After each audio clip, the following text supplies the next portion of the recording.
जय हिंद एवरीवन। अगर आपका ड्रीम है देश की सेवा करना एज एन ऑफिसर, तो आपका वेट फाइनली ओवर हो गया है। यूपीएससी ने सीएपीएफ असिस्टेंट कमांडेंट एग्जामिनेशन 2026 का ऑफिशियल नोटिफिकेशन रिलीज कर दिया है। और आज की इस वीडियो में हम सब कुछ डिटेल में डिस्कस करने वाले हैं।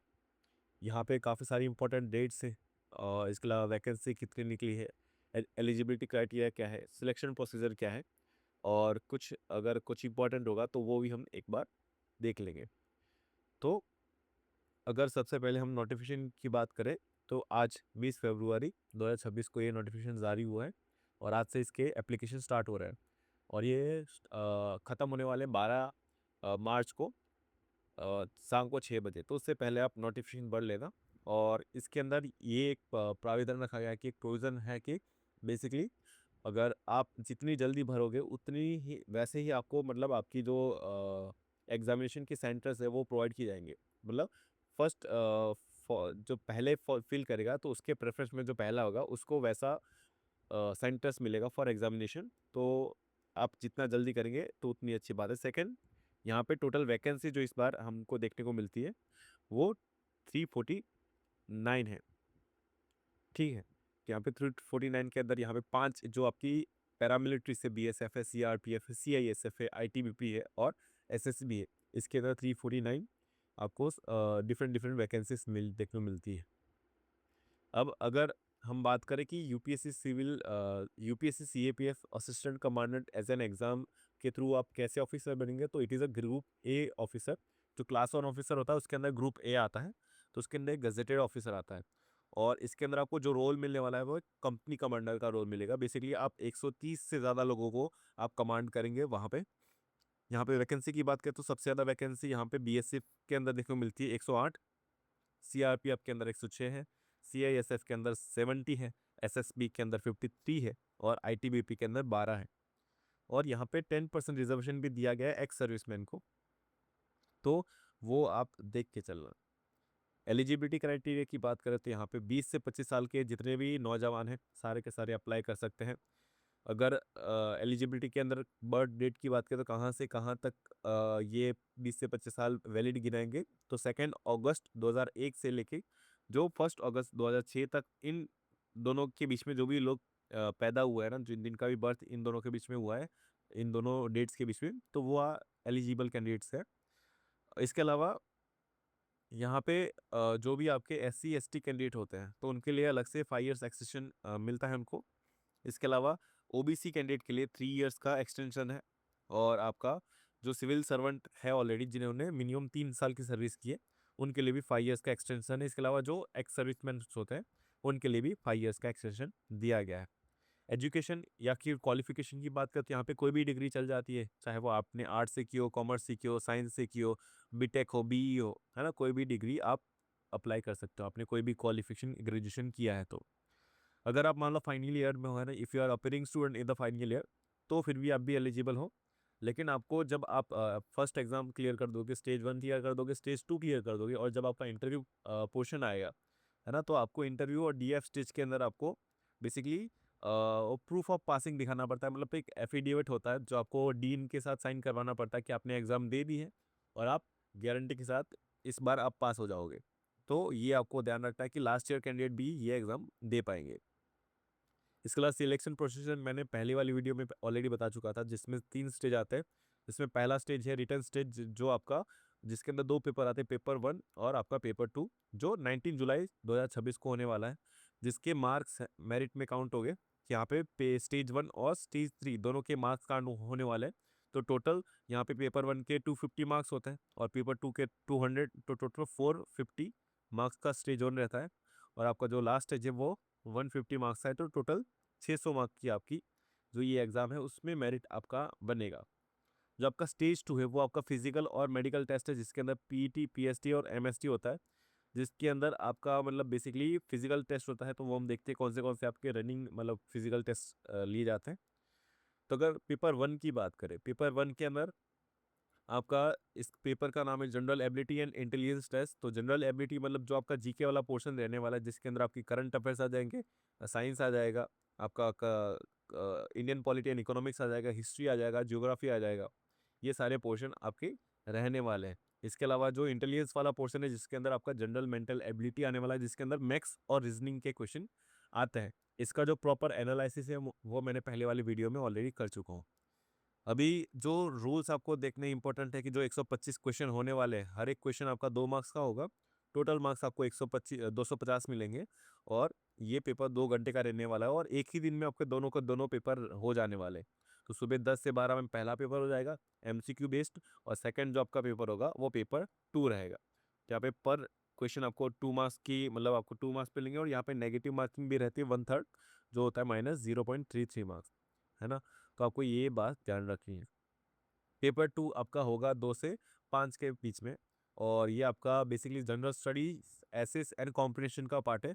जनरल स्टडीज आपकी कहाँ पे आएंगी, तो बेसिकली जो आपके ऐसे पूछे जाएंगे वो ऐसे इशू में पूछे जाएंगे जो आपके करंट अफेयर्स में चल रहे होंगे। तो उस पर आपको ऐसे लिखने हैं, तो ये वाला जो ऐसे वाला पोर्शन है वो आप हिंदी और इंग्लिश दोनों लैंग्वेज में लिख सकते हो। तो यहाँ पे टॉपिक्स हिस्ट्री से, ज्योग्राफी से, पॉलिटिक्स से, ह्यूमन राइट्स से, इसके अलावा internal security, international affairs, Indian society, इन सब से आपके यहाँ पे एसेस बन जाता है। मैंने ऑलरेडी बता चुका हूँ कि 4 ऐसे पूछते हैं वो, है ना। टोटल 6 होते हैं, उसमें से 4 आपको लिखने होते हैं, और ये 80 मार्क्स का ऐसे होता है। तो एक जो ऐसे होता है आपका 20 मार्क्स का रहेगा। पार्ट बी जो रहेगा वो आपका कॉम्प्रिहेंशन पार्ट रहेगा, जिसके अंदर आपको प्री से राइटिंग करनी है, कॉम्प्रिहेंशन के आंसर लिखने हैं। इसके अलावा काउंटर आर्ग्यूमेंट होता है, इसके अलावा रिपोर्ट राइटिंग भी रहती है। इसके अलावा ग्रामर पोर्शन भी रहता है जो आपका 120 मार्क्स का रहने वाला है। और यहाँ पे क्या होता है कि जो पार्ट बी है वो आप इंग्लिश में ही लिख सकते हो, हिंदी में नहीं लिख सकते।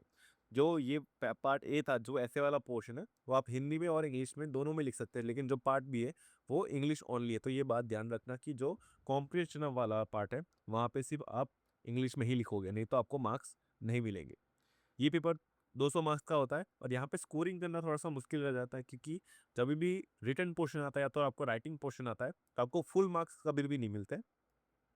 तो उसमें आपको ज़्यादा प्रैक्टिस की ज़रूरत पड़ती है। और यहाँ पे जो एवरेज स्कोरिंग होता है, जो मिनिमम स्कोर आपको मिल सकता है वो 70 to 80 मिलता है, और जो टॉप स्कोरर होते हैं वो अराउंड 100 to 120 स्कोर करते हैं।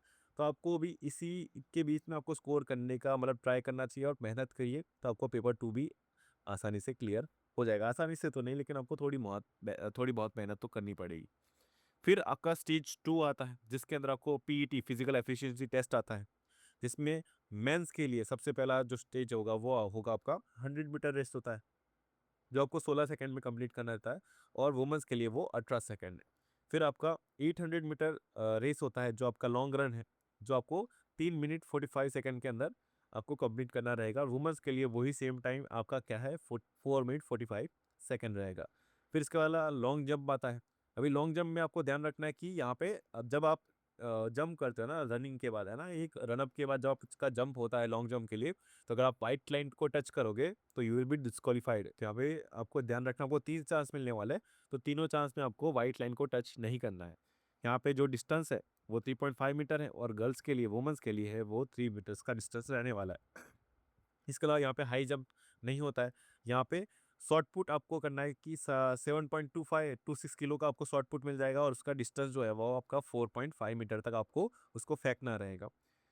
वुमेंस के लिए ये शॉर्ट पुट वाला टेस्ट नहीं होता है। इसके अलावा अगर जो भी वुमेंस, मान लो यहाँ पे एक अलग से क्राइटेरिया दिया हुआ है कि अगर कोई वुमन प्रेग्नेंट होती है इसी दौरान, फिजिकल एफिशिएंट के दौरान, तो वो इस टाइम पे वो ये टेस्ट नहीं देगी, और उनको मतलब पास ऑन किया जाएगा और उनकी सीट रिजर्व कर दी जाएगी। जब उनका मतलब ऑलरेडी मतलब जब प्रेगनेंसी खत्म हो जाएगी तो वो वापस से ये टेस्ट ले सकते हैं, और अपनी जो रिजर्व सीट थी उसको अवेल करवा सकते हैं। तो ये एक यहाँ पे पोर्शन था। तो कोई अगर प्रेग्नेंट वुमन होती है तो वो भी ये टेस्ट, मतलब मान लो पीएसटी में जाती है तो उनको वो टेस्ट नहीं देना रहेगा, लेकिन वहाँ पे उनको जाना पड़ेगा और यहाँ पे उनको बताना पड़ेगा मेडिकल सर्टिफिकेट कि वो प्रेग्नेंट है, और उनकी सीट यहाँ पे रिजर्व कर दी जाएगी, और वो डायरेक्ट स्टेज 3 में चली जाएगी। फिर आपका मेडिकल टेस्ट रहता है, जिसके अंदर आपको विज़न अच्छा होना चाहिए। आपका विज़न काफ़ी, मतलब जब आप देख सकते हो तो चश्मे नहीं होने चाहिए, लेकिन चश्मे थोड़े बहुत नंबर चल जाते हैं। जैसे बेटर हाइट जो आपकी होनी चाहिए वो 6/6, मतलब जो परफेक्ट विज़न होता है, या तो 6/9 होना चाहिए, और जो वर्स्ट है, जो सबसे खराब आंखें होनी चाहिए, वो 6/12 या तो 6/9 का होना चाहिए आपका विजन। लेजी अलाउड है ना, कि आपको मतलब चश्मा है लेकिन फिर भी मतलब आप लेजी करवा सकते हो, लेकिन यहाँ पे जब आपका ये वाला एग्जाम होगा उसके 6 महीने पहले आपने वो करवाया होना चाहिए। इसके अलावा टैटू पॉलिसी भी है, कि आपने कोई टैटू नहीं कराया होना चाहिए। अगर टैटू कराया है तो यहाँ पे ही क्या परमिशन है कि आपने लेफ्ट आर्म में फोर आर्म में करवाया हुआ है ना? क्योंकि आप राइट आर्म से जब सैल्यूट करते हो तो वहाँ पे फोर आर्म पे आपका टैटू नहीं होना चाहिए, और वो टैटू भी आपका 1/4 जो बॉडी पार्ट है उसको कवर नहीं करना चाहिए।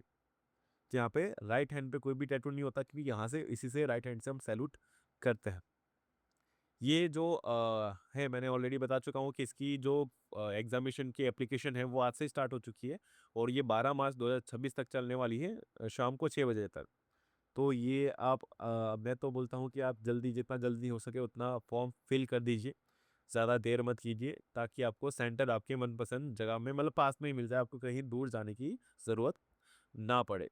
तो ये एग्ज़ाम रहता है, और इसके लिए ऑलरेडी मैंने पॉलिटी स्टार्ट कर दिया फेज़ 1, और मैं पॉलिटी आपका एक ही महीने में ख़त्म करने वाला हूँ, और साथ-साथ में इकोनॉमिक भी स्टार्ट करने वाला था आज ही। लेकिन आज कुछ ज़्यादा ही काम आ गया था मुझे, है ना? मैं ऑफ़लाइन भी पढ़ाता हूँ इसलिए। तो अ, जो पॉलिटी है, मतलब जो कल संडे है ना, सैटरडे और संडे 2 दिन है, तो यहाँ पे उसी दिन में मैं आपका पॉलिटी के जो आज के लेक्चर जो लेफ्ट हो गया है, रह गया है, वो कवर कराऊँगा, और बाकी आगे के लेक्चर भी हम देखेंगे। सो जय हिंद, और प्रिपरेशन अच्छे से कीजिए। और इस साल, क्योंकि अभी क्या है ना कि इस साल से मतलब थोड़े ही टाइम में जो 8 पे कमीशन है वो लागू होने वाला है। तो अगर कोई सैलरी के हिसाब से अगर कोई फोर्सेस जॉइन करना चाहता है ना? तो वो तो मोटिवेशन होगा कि आर्मी जॉइन करना है, पैरामिलिट्री जॉइन करना है ना, देश की सेवा करनी है। लेकिन इसका जो पे है ना, पे एंड अलाउंसेस भी बहुत ज़्यादा होने वाला है। अगर 8 पे कमीशन आ गया, तो इसके बाद जो पेस आपकी जो सैलरी होने वाली है वो काफ़ी अच्छी होने वाली है। तो ये चांस बिल्कुल भी मत गवाइए। मेजरली जो, मतलब जिनका लास्ट चांस है, वो प्रॉपर मेहनत कर लीजिए आप, है ना? ये आपका आखिरी वो होना चाहिए ना कि आपने, मतलब ज़िंदगी में जो आपने चाहा था, वो आपके लिए बहुत ज़्यादा करीब था आपके दिल में, और इसके लिए आपने बहुत ज़्यादा मेहनत भी करी थी, और आपने वो पा भी लिया था। तो ऐसा नहीं हो, क्योंकि ये एग्ज़ाम में कैसा है, आपको सिर्फ एग्ज़ाम देनी है, एग्ज़ाम क्लियर करनी है, इंटरव्यू भी है, लेकिन उसके इतने ज़्यादा 150 मार्क्स का रहता है। एसएसबी की तरह नहीं होता है कि वहाँ पे आपको रिजेक्शन मिल जाएगा, फिर सिलेक्शन हो जाएगा, रिकमेंडेशन होगा, या फिर कॉन्फ्रेंस आउट होगी। यहाँ पे श्योर शॉट आपका अगर अच्छा परफॉर्मेंस रहा है, आपने इतनी जो पेपर 1 पेपर 2 क्लियर किया है और अच्छा स्कोर किया है, तो आप जो पर्सनैलिटी टेस्ट है उसमें फेल हो ही नहीं पाओगे ना। बहुत, मतलब कम चांसेस होते हैं कि आपको वहाँ पे फेल करेंगे। तो अगर आपने पेपर अच्छा दिया है, फिजिकल एफिशिएंसी अच्छी की है, और आपने इंटरव्यू भी ठीक-ठाक दिया है, तो भी आपका मेरिट में आने का चांस बनता है। तो मेहनत कर लीजिए, और मिलते हैं कल। ठीक है? बाय।